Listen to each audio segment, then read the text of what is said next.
Governor Sindh Nihal Hashmi نے کہا ہے کہ پاکستان نے دفاعی میدان میں شاندار کامیابیاں حاصل کیں۔ اب معاشی اور فکری خود انحصاری وقت کی اہم ضرورت ہے۔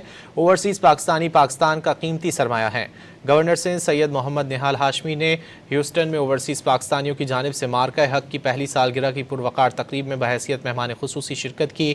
گورنر سندھ اور شرکاء نے مارکہ حق پر وزیر اعظم شہباز شریف، فیلڈ مارشل سید عاصم منیر، پاک فضائیہ اور پاک بحریہ کو خراج تحسین پیش کیا۔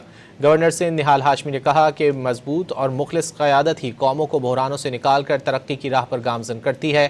گورنر سندھ نے قائد اعظم محمد علی جناح کی بے مثال قیادت اور قربانیوں کو خراج عقیدت پیش کیا۔ گورنر سندھ نہال ہاشمی نے کہا ہے کہ پاکستان نے دفاعی میدان میں شاندار کامیابیاں حاصل کیں۔ اب معاشی اور فکری خود انحصاری وقت کی اہم ضرورت ہے۔ اوورسیز پاکستانی پاکستان کا قیمتی سرمایہ ہیں۔ گورنر سندھ سید محمد نہال ہاشمی نے ہیوسٹن میں اوورسیز پاکستانیوں کی جانب سے مارکہ حق کی پہلی سالگرہ کی پروقار تقریب میں بحیثیت مہمان خصوصی شرکت کی۔ گورنر سندھ اور شرکاء نے مارکہ حق پر وزیر اعظم شہباز شریف، فیلڈ مارشل سید عاصم منیر، پاک فضائیہ اور پاک بحریہ کو خراج تحسین پیش کیا۔